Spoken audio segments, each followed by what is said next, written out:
Hello everyone. In this video I'll provide you with step-by-step instructions on how to configure the Nikon Z6 and Z6 II for shooting the best possible 4K in-camera video.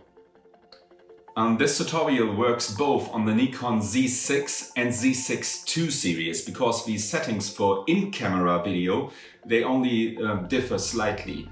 There are some differences when it comes to recording with external recorders, but that's nothing we're going to talk about today. Before we start right away, please make sure to subscribe to my channel and see a list of recommended products and especially lenses for video in the video description in the first comment. Let's start. So before we start doing anything else, after we switch on the camera, we set the camera to the movie mode. And then we make sure that we are in M mode, which gives us full control over aperture and time. Corresponding to the so-called 360-degree rule, we have to identify the frame rates we want to shoot with later. In my case, that's 30 frames per second, also called 30p. And with those frames per second, it's best to use a shutter of 1/60. So I'll set this here. And of course later the aperture you can choose as you like depending on your motive. Now we can enter the menu, and it's the green one with the green camera icon. It's the movie shooting menu. Here we can edit the file naming and the destination, which is at least possible on the Z6 II because the Z6 only has one slot for storage.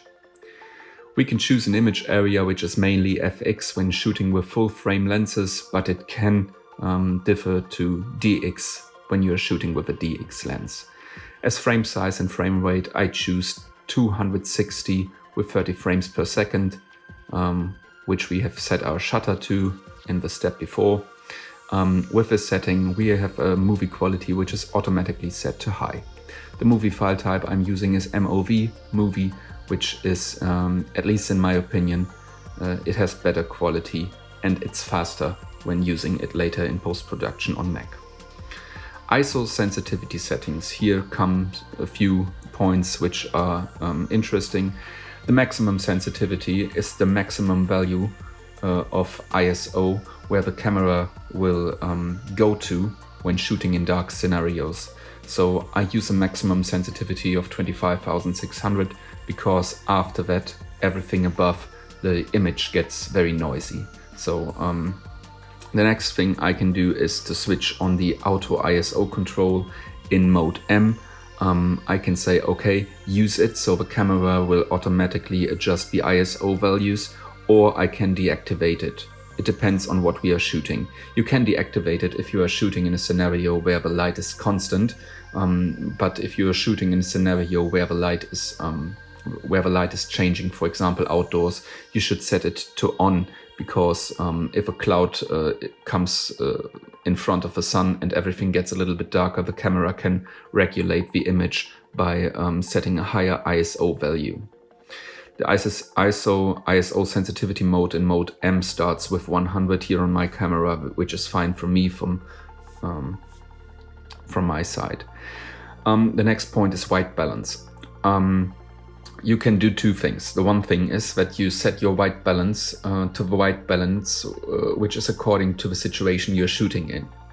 Or on the other hand, you can set it to cloudy, which is a nearly flat profile, which is best for changing the values later in post-production to warm or colder colors. The one thing you should not do is setting anything to auto here at this point, because sometimes the color is changing with artificial light sources, with colorful light sources, or even with the sun when clouds are on the sky, and then the camera will change the white balance during a shooting, which looks stupid. So you shouldn't do that. The next point is picture control. Picture control is something which manipulates the image already when it's taken. I always use flat here because even flat is a profile which is perfectly in the middle between being too boring and too colorful. And this is perfect for post-editing and changing colors with lookup tables and making contrasts better and making hue better. So I use flat for that. It's the best way to go when you want to later edit your shots. I don't use this point manage picture control, to be honest. I don't know what it's doing.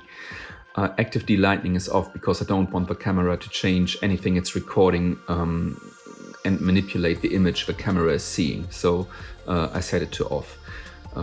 It should reduce heavy lights in a picture, but if there are some lights, I want them, and if I don't want them, I have to change the settings. So I don't want the camera to do anything that I can't control.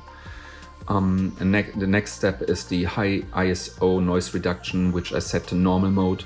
And now we have vignette control, diffraction compensation, and auto distortion control. This is something which I set to on because the camera knows best which lens is used and which diffraction and vignette is in the image. So why not let the camera change that herself, so I don't have to do it in post. It's working great and it's reliable, so I'm using these 3 points. The next point is flicker reduction, which I usually set to auto. It means that the camera can see which light sources are available and from which power grid they are driven. Depends on if you're in Europe or in America, you have 50 Hertz or 60 Hertz, and the camera will introduce flicker on that. In most scenarios, auto works perfect.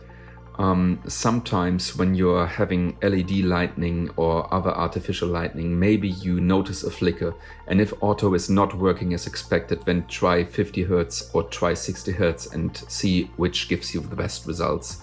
I will set it to auto because in the most times it works best. The next point is metering. In 99% I use matrix metering.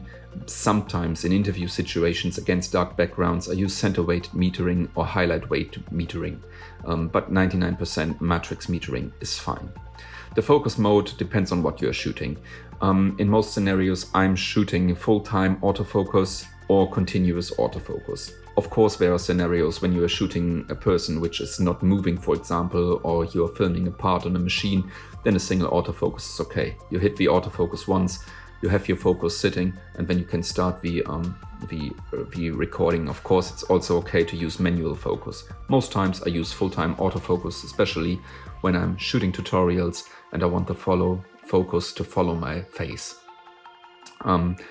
The AF area mode, it's the same, depends on what you're shooting. Single point AF, wide area AF for people, for animals, auto area, where the camera determines the motif itself. You can shoot people, animals. For standard tutorials, for example, I use the auto area AF for people. I'll leave that here. You can also activate an electronic stabilizer. This stabilizer stabilizes the image while shooting.